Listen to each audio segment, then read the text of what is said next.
यह बताते हुए खुशी का अनुभव कर रहा हूं कि 2014 में आपने देश में भारतीय जनता पार्टी की सरकार बनाई। माननीय नरेंद्र मोदी जी भारत के प्रधानमंत्री हुए और उन्होंने एक संकल्प लिया, स्वच्छ भारत स्वस्थ भारत का। उसमें प्रयागराज की सबसे बड़ी भूमिका मैं इसलिए मानता हूं कि यहाँ गंगा यमुना सरस्वती का पावन संगम है, ये तीर्थराज है। और जो संकल्प लेकर के नगर क्षेत्र की राजनीति शुरू हुई, उस दिशा में आप प्रयास कर रहे हैं। आप प्रयास करिएगा, हम सब लोग आपके साथ हैं। आपको मंच से मैं कहना चाहता हूं, प्रयागराज विश्व केंद्र है, पूरी दुनिया का एक सेंटर है और आप सब अपनी आंखों से देख रहे हैं। अगर मैं आपको कुछ बताऊंगा तो सूर्य भगवान को दीपक दिखाने के समान होगा। प्रयागराज का विकास 2014 और 17 के बाद जितना हुआ है, शायद आजादी के बाद और 2017 से पहले इतना विकास नहीं हुआ होगा। देखा है आप लोगों ने। लेकिन मैं फिर यही बात कहता हूं कि अभी ये झांकी है, पूरी पिक्चर बाकी अभी बहुत काम होना है। कुछ काम जल्दीबाजी में हो रहे होंगे, कहीं कुछ थोड़ी असुविधा भी कई लोगों को हुई होगी, लेकिन आज प्रयागराज तीर्थों के राजा की तरह चमक रहा है, दमक रहा है, आगे बढ़ रहा है।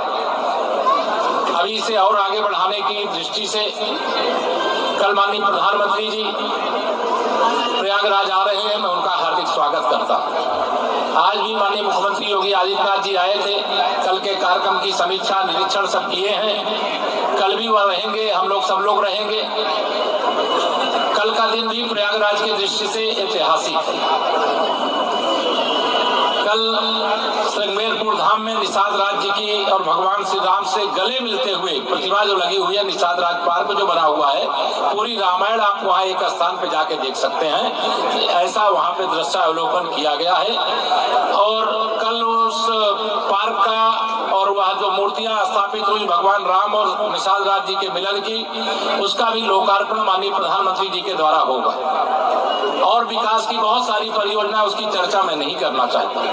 मैं इतना ही कहना चाहता हूं कि अतिथि देवो भव, प्रयागराज को ये गौरव मिला है कि हम सब लोग प्रयागराज में 30 से 40 करोड़ लोगों का स्वागत करने की तैयारी कर रहे हैं। इतना बड़ा समागम दुनिया के किसी देश में नहीं होता है।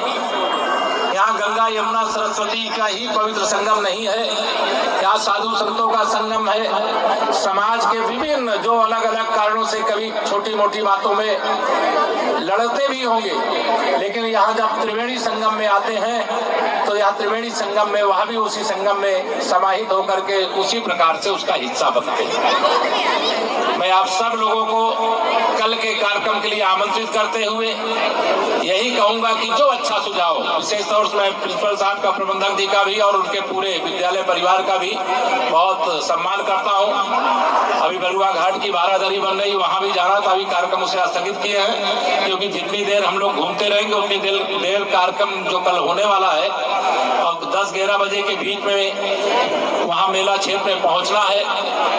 तो हम सब लोग कार्यक्रम के लिए लगे। इस रंगोली को विश्व की सबसे बड़ी रंगोली बनाने के लिए इसे मैं कुंभ की रंगोली कह दूंगा, स्वच्छता की रंगोली कह दूंगा, क्योंकि कुंभ ही अपने आप में बड़ा से बड़ा शब्द है। इससे बड़ा कुछ नहीं। तीर्थराज प्रयाग का कुंभ या कुंभ की रंगोली हो गई और इस रंगोली के लिए मैं बधाई देता हूँ। इस सोच को भी मैं बहुत उसकी प्रशंसा करता हूँ, सराहना करता हूँ और निरंतर इस प्रकार के प्रयास होने चाहिए।